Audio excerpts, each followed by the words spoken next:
కూడా రావడం జరిగింది. వీళ్ళందరితో కూడా మాట్లాడదాం.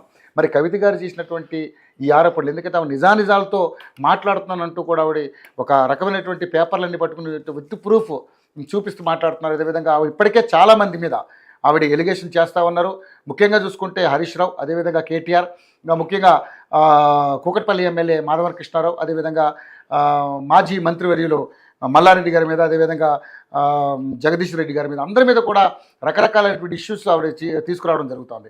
అందరు చిట్టాలు విప్పుతానంటుంది, అందరు పునాదులు కదులుస్తానని ఆవిడ వార్నింగ్ ఇవ్వడం జరుగుతుంది. ఇట్లన్నింటి మీద మాట్లాడదాం. ముస్తఫా గారు, అంటే కవిత గారు బయటకు వచ్చిన తర్వాత ఈ రకమైనటువంటి వ్యాఖ్యలు చేస్తూ అందరు ఎమ్మెల్యేలు భరతం పడతా అంటూ కూడా ఆవిడ విత్ ప్రూఫ్లతో మాట్లాడటం జరుగుతూ ఉంది.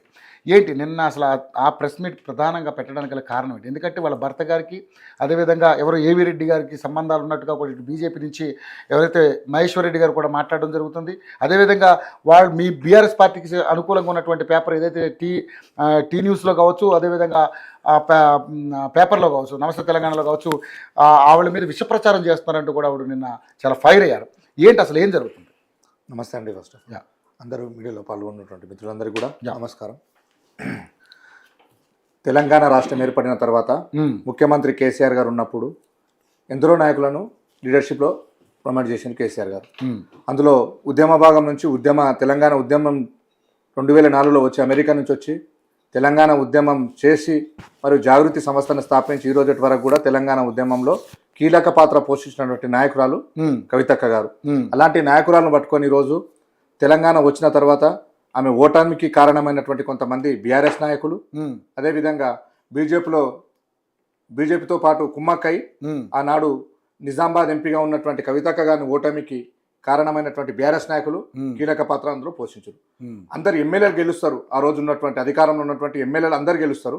ఎంపీ స్థానానికి వచ్చే వరకు మరి కవితక్క గారు ఎట్లా ఓడిపోతారు?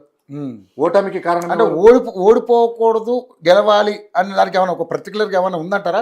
అంటే అధికారంలో ఉన్నారు కాబట్టి వాళ్ళు గెలిచారు కాబట్టి ఇవి కూడా గెలవాలని రూల్ ఏమైనా ఉందా? 8 మంది మనకు 5-6 మంది ఎమ్మెల్యేలు ఉన్నప్పుడు ఓటు బ్యాంక్ అనేది పక్కకి ఎట్లా పోతుంది?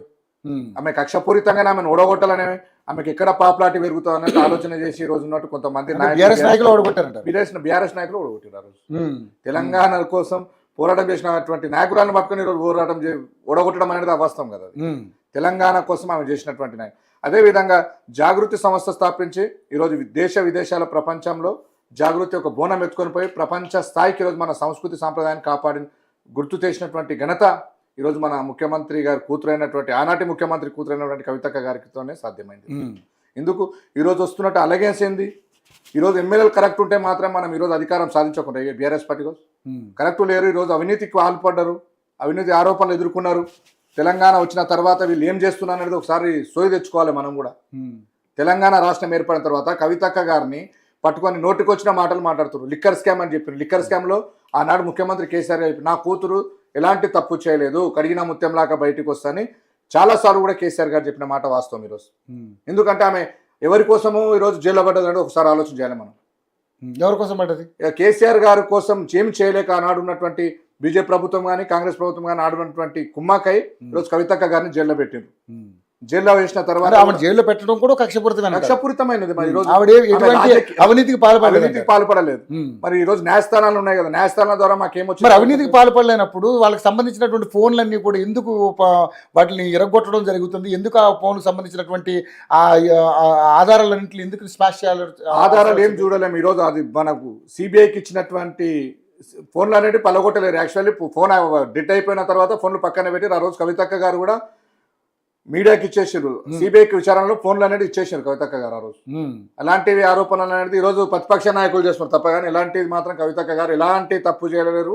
తప్పు చేయకుండా ఈరోజు న్యాయస్థానాలు బతుకున్నాయి కాబట్టి ఈరోజు కవితక్క గారు నిప్పు లాంటి మనిషి ఎలాంటి తప్పు చేయకుండా బయటకు వచ్చారు. కానీ ఇప్పుడు మరి నిజంగానే వాళ్ళ భర్త గారి మీద చేసినటువంటి ఆరోపణల మీద ఆవిడ ఫైర్ అయ్యారు. ఎందుకు అటువంటి పరిస్థితులు జరిగినాయి అని? కవితక్క గారు బీఆర్ఎస్ పార్టీ నుంచి ఎమ్మెల్సీ నుంచి బయటకు రాజీనామా చేసిన తర్వాత రాజీనామా చేసిన మరి అదే విధంగా కేసీఆర్ గారు బీఆర్ఎస్ పార్టీ నుంచి మనం సస్పెండ్ చేయడం జరిగింది. చేసిన తర్వాత వీళ్ళు రాజకీయంగా కవితక్క గారు జాగృతి జనం బాట అనే కార్యక్రమం నిర్వహిస్తూ గ్రామాలలో ఉన్నటువంటి సమస్యలను తెలుసుకుంటూ ప్రతి ఒక్క అంశం పైన ప్రతి ఒక్క కష్టాలు ఈరోజు తెలంగాణ ఉద్యమకారులు జరిగినటువంటి అన్యాయం, అదేవిధంగా తెలంగాణలో ఉన్నటువంటి ప్రతి ఒక్క అంశాలపైన కూడా ఈరోజు నీటి ప్రాజెక్టుల పైన కానీ అదేవిధంగా సామాన్య కార్యకర్తలు ఈరోజు తెలంగాణ ఉద్యమంలో పాల్గొని ఈరోజు అన్యాయమైనటువంటి కార్యకర్తలకు కూడా వాళ్ళ కష్టాలు తెలుసుకోవడానికి ఆమె ప్రజల్లో పెట్టుకోవడం ద్వారా ప్రజల కష్టాలు తెలుసుకొని ఇక్కడ పెద్ద లీడర్ అవుతారు అని మమ్మల్ని తొక్కేస్తారనే ఆలోచనతోటి ఈరోజు బీఆర్ఎస్లో ఉన్న కొంతమంది రాజకీయ నాయకులు కవితక్క గారిని అణచివేయడానికి బిఎన్ రెడ్డి గారితో ఉన్నటువంటి భూ వివాదాన్ని తీసుకొచ్చి కవితక్క గారి భర్త అయినటువంటి అనిల్ గారి పైన లేనిపోయిన ఆరోపణలు చేస్తున్నమాట వాస్తవం. ఇదే విధంగా రాజకీయంగా ఈరోజు కవితక్క గారు మంచి గొప్ప నాయకురాలు కాబట్టి ప్రజల్లోపట చైతన్యవంతురాలు అయి ఈరోజు తెలంగాణ జాగృతి స్థాపించి ప్రజల కష్టాలు ఏమున్నాయని తెలుసుకుంటున్నారు తప్ప ఈరోజు అనవసరంగా వచ్చి ఈరోజు కేసీఆర్ గారి పైన కవితక్క గారి పైన లేనిపోయిన ఆరోపణలు చేస్తూ కవితక్క గారి ఇమేజ్ని డ్యామేజ్ చేయాలనే విధంగా కొంతమంది నాయకులు ప్రయత్నం చేస్తున్నారు. అదేవిధంగా ముఖ్యంగా చెప్పాలంటే ఈరోజు హరీష్ రావు గారు కానీ సంతోష్ రావు కానీ ఇలా చాలా మంది నాయకులు ఈరోజు జరిగినటువంటి మొన్న నాయకులు వీళ్ళు పట్టుకొని కవితక్క పైన ఇష్టం వచ్చిన వాళ్ళ సోషల్ మీడియాలో పెట్టుకొని నోటికి ఎంత వస్తుందంత మాటలు మాట్లాడి ఈరోజు ఒక ఆడబిడ్డ మనసు బాధ పెట్టే విధంగా ఒక తండ్రి నుంచి ఒక కూతుర్ని దూరం చేసే విధంగా ఈరోజు బాధ పెడుతున్న ఘనత ఈరోజు బీఆర్ఎస్ పార్టీ నాయకులది. అలాంటి నాయకులు ఈరోజు కవితక్క గారిపై విమర్శలు ఆనాడు అధికారంలో ఉన్నప్పుడు చాలా మంది నాయకులు కవితక్క దగ్గరకు వచ్చి సలాం కొట్టినోళ్ళే ఆ గతాన్ని మర్చిపోయి ఈరోజు ప్రవర్తిస్తున్న తీరు చూస్తే కవితక్క గారికి వస్తున్నటువంటి ఆదరణ ప్రజల్లో పాటు ఉన్నటువంటి చైతన్యం ఒక మహిళా బిడ్డ ఈనాడు బీసీల గురించి మాట్లాడుతుంది, ఈరోజు మహిళా బిల్లు గురించి మాట్లాడుతుంది. అన్ని విధాలుగా కవితక్క గారికి ఉన్నటువంటి ఇంప్రెషన్ తీసుకుంటే ఈరోజు ప్రతిపక్ష నాయకులైనటువంటి రేవంత్ రెడ్డి గారు కూడా అదే ధోరణిలో పోతున్నారు. అదేవిధంగా కొంతమంది బీజేపీ నాయకులు కాకుండా బీఆర్ఎస్ నాయకులే ఆమె శత్రువులుగా తయారై ఈరోజు ప్రయత్నిస్తున్నటువంటి మాట వాస్తవం. అదేవిధంగా భూ వివాదం ఎలాంటిది లేదు, అనిల్ బాబా గారి పైన లేనిపోయిన ఆరోపణలు చేస్తూ ఈ రాజకీయ లబ్ధి పొందాలనే ఆలోచనలతో ఈరోజు బీఆర్ఎస్ నాయకులు మాత్రం ఉన్నారు. సో మొత్తానికైతే వాళ్ళు చేసినటువంటి ఆరోపణలు నిజం లేదని మీరు అనుకుంటున్నారు. బీఆర్ఎస్ చేసినటువంటి ఆరోపణలు కావచ్చు, అదేవిధంగా బీజేపీ చేసినటువంటి ఆరోపణల విషయంలో కాదు ఎటువంటి నిజం లేదంటారు. అటు వ్యాపారాలు ఉన్నాయి కానీ కాంగ్రెస్ పార్టీతో అంటగాగుతున్నారు అనే దాన్ని మాత్రం నిజం కాదంటారు. 100% వాస్తవం. మాకు కాంగ్రెస్ పార్టీకి ఎలాంటి సంబంధం లేదు. మేము నిజాయితీగా రియల్ ఎస్టేట్ చేసిన అర్జున్ బాబు గారు వాళ్ళు కావాలని ఈరోజు రాజకీయ కుట్రపూరితంగానే ఈరోజు కవితక్క గారిని టార్గెట్ చేస్తూ కొంతమంది సోషల్ మీడియాలో వాడుతున్నారు తప్ప ఇలాంటి ఆధారాలు ఉంటే చూపించండి. ఈరోజు మీడియా ముందుకు రాండి, మేము తెలంగాణ జాగృతి నుంచి డిమాండ్ చేస్తున్నాం.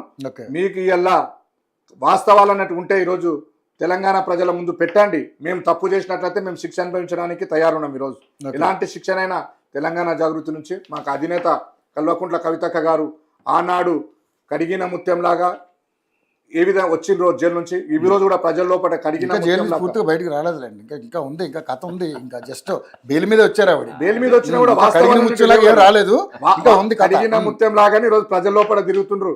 ఇలాంటి ఆరోపణలు అనేటివి ఎదుర్కొన్నాం కాబట్టి ఈరోజు నిజాయితీ ఉన్నాం కాబట్టి ఈరోజు ప్రజల లోపల మాకు ఆదరణ ఉన్నది. జాగృతి జనం బాట కార్యక్రమం ప్రజల్లో ఎక్కడ పోయినా జనం బాటలో సక్సెస్ఫుల్ గా జనం బాటలో పెద్ద సక్సెస్ సాధించని మీరు అనుకుంటారు. ఎక్కడ కూడా జనాలు లేరు, చైర్లని ఖాళీగా ఉంటాయని చెప్పి చాలా రకాల వార్తలు సోషల్ మీడియాలో వార్తలు హల్చల్ చేస్తారు. ఈ రోజు బీఆర్ఎస్ నాయకులు కొంతమంది మా మీద కుట్రపూరితం చేసి చాలా మంది చోట్ల కూడా ప్రజలు వస్తుంటే కూడా అడ్డుకోవడం జరిగింది. కాంగ్రెస్ వాళ్ళు కానీ, ఇటు బీజేపీ వాళ్ళు కానీ, బీఆర్ఎస్ మూడు కూడా మమ్మల్ని అడ్డుకుంటారు. ఎందుకంటే పాపులారిటీ మళ్ళీ జాగృతి నుంచి మేము చేస్తున్నాం కాబట్టి వీళ్ళు మా పైన కక్షపూరితంగా ప్రజల లోపల కూడా పోకండి అని చాలా తోల కూడా అంటున్నటువంటి వాక్యం. రైట్ విజయసాగర్ గారు, ఇక చూస్తే అంటే బీఆర్ఎస్ పార్టీతో అంటే సొంత